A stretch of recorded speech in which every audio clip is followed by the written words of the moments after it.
ഈട്ടിമൂട്ടിൽ വർഗീസ് മാപ്പിള നല്ലൊരു പണക്കാരനാണ്. ഈ പണമുണ്ടായ വഴികൾ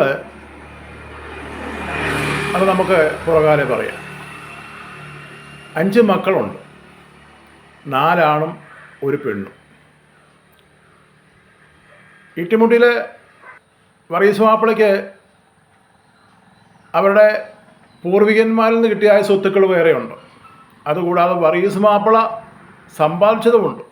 അപ്പം ബാങ്കിലൊക്കെയും നല്ലപോലെ സമ്പാദ്യങ്ങളുണ്ട്. 4 ആൺമക്കൾ. ഈ അപ്പൻ്റെ അതേ വഴിയിൽ കൂടാണ് ഈ മക്കളും സഞ്ചരിച്ചത്. കാരണം ഇവരുടെ ജോലി എന്ന് പറഞ്ഞാൽ വട്ടിപ്പലിശയ്ക്ക് പണം കൊടുക്കുക. നമുക്കിപ്പോൾ 10,000-ഓ 25,000-ഓ രൂപ ആവശ്യം വന്നു കഴിഞ്ഞാൽ വർഗീസ് മാപ്പിളയോട് ഇന്ന് ചോദിച്ചു കഴിഞ്ഞാൽ ആ പൈസ നമുക്ക് തരും. പക്ഷേ അതിനീടായിട്ട് ഒന്നും നമ്മുടെ വസ്തുവിൻ്റെ പ്രമാണമോ അല്ലെ എന്തെങ്കിലും ഉരുപ്പടികളെയൊക്കെ അതിന് ഈടായിട്ട് വാങ്ങും. ഇതുപോലെ നാട്ടിൽ അത്യാവശ്യം ഉള്ളവർ അല്ലെ മക്കളെ പഠിപ്പിക്കുവാനോ പെമ്മക്കളെ കെട്ടിക്കുവാനോ നിർവാഹമില്ലാതെ വരുമ്പം വർഗീസ് മാപ്പിളയെ ആശ്രയിക്കും. അവർ ചോദിക്കുന്ന പൈസ വർഗീസ് മാപ്പിള കൊടുക്കും. പക്ഷേ കൊടുത്തു കഴിഞ്ഞാൽ വർഗീസ് മാപ്പിളയ്ക്ക് അതിൻ്റെ നല്ലൊരു ശതമാനം പലിശ കൊടുക്കണം. ആ പലിശ കൊടുത്തില്ലെങ്കിൽ അതിൻ്റെ വളരെ ഒരു വിഷമം ബുദ്ധിമുട്ട് ഈ പണം വാങ്ങിക്കുന്നവർ അനുഭവിക്കേണ്ടത് വരും. കാരണം വർഗീസ് മാപ്പിളയ്ക്ക് ഗുണ്ടായിസമാണ്. മക്കൾ പ്രായമാകുന്നതിന് മുമ്പ് വർഗീസ് മാപ്പിള പറയുന്നത് എന്തും അനുസരിച്ച വർഗീസ് മാപ്പിളയുടെ കൂടെ നിന്ന ഒരു 3-4 പേരുണ്ടായിരുന്നു. തല്ലാൻ പറഞ്ഞാൽ തല്ലും, വെട്ടാൻ പറഞ്ഞാൽ വെട്ടും. ഇതൊക്കെയാണ് ഒരു ഗുണ്ടായിസത്തിൻ്റെ രീതി കൂടാണ് വർഗീസ് മാപ്പിള പണം സമ്പാദിച്ചത്. പാവങ്ങളെ ഞെക്കി പിഴിഞ്ഞ് പലിശ വാങ്ങിച്ച് ബാങ്കിൽ സ്വരൂപിച്ച് സമ്പത്ത് കൂട്ടുകയായിരുന്നു. എന്നാൽ വർഗീസ് മാപ്പിളയുടെ ഭാര്യ സാറാമ്മ ഇതിനൊക്കെ എതിരായിരുന്നു. എപ്പോഴും ഇവരോട് പറയും ഇങ്ങനെ വേണ്ട, ഇങ്ങനെയുള്ള സമ്പാദ്യം നമുക്ക് വേണ്ട, പണം വേണ്ട എന്ന്. അപ്പോൾ വർഗീസ് മാപ്പിള പറയും നീ പോ, നിനക്കൊന്നും അറിയത്തില്ല, എനിക്ക് പണമാണ് വലുത്. മക്കൾ പ്രായമായി കഴിഞ്ഞപ്പോൾ 4 മുട്ടാളന്മാർ, 4 ആൺമക്കൾ. അതോടായപ്പോൾ വർഗീസ് മാപ്പിളയ്ക്ക് പിന്നെയും അഹങ്കാരമായി. ആരോടെ എന്തും പറയാം, എന്തും ചെയ്യാം, യാതൊരു ഭയമോ പേടിയോ ഇല്ലാത്തൊരവസ്ഥ. മക്കളും അപ്പൻ്റെ വഴിയിൽ കൂടി തന്നെ സഞ്ചരിച്ചു. പലിശയ്ക്ക് പണം കൊടുത്ത് പണം മടക്കി കിട്ടാതെ വരുമ്പോൾ ഈ പണം കൊടുക്കാനുള്ളവരുടെ വീട്ടിൽ ചെന്നിട്ട് അസഭ്യ വാക്കുകൾ പറയുകയും അവരെ ഭീഷണിപ്പെടുത്തുകയും അവരെ ഉപദ്രവിക്കുകയും ചെയ്യുന്നതായ ആ സ്വഭാവങ്ങൾ, അത് പലരുടെയും ശാപവാക്കുകൾ. പലരും പറഞ്ഞിട്ടുണ്ട് നീ മുടിഞ്ഞു പോകുമടാ, നിൻ്റെ സന്തതി ഗുണം പിടിക്കുകയില്ല, നീ നശിച്ചു പോകുന്നതായ പലരുടെയും ശാപത്തിൻ്റെ വാക്കുകൾ. അങ്ങനെ നാട്ടിലെ ഈ വർഗീസ് മാപ്പിളയും മക്കളെയും പലർക്കും ഭയമാണ്. പണം വാങ്ങിച്ച് മടക്കി കൊടുത്തില്ലെങ്കിൽ വീടുകൾ നഷ്ടപ്പെട്ടവരുണ്ട്.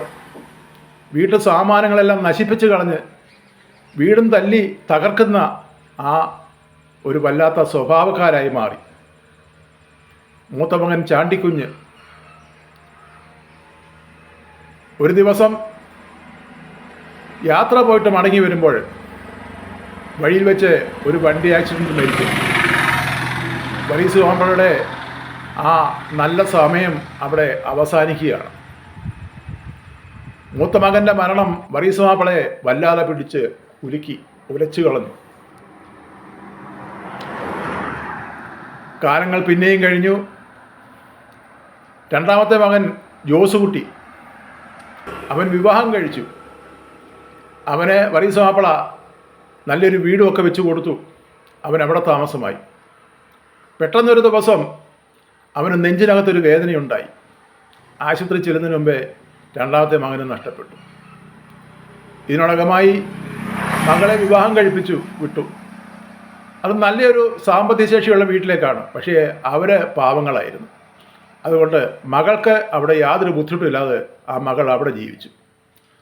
3ാമത്തെ മകന് ചാർലി, അവൻ വിവാഹം കഴിച്ചു.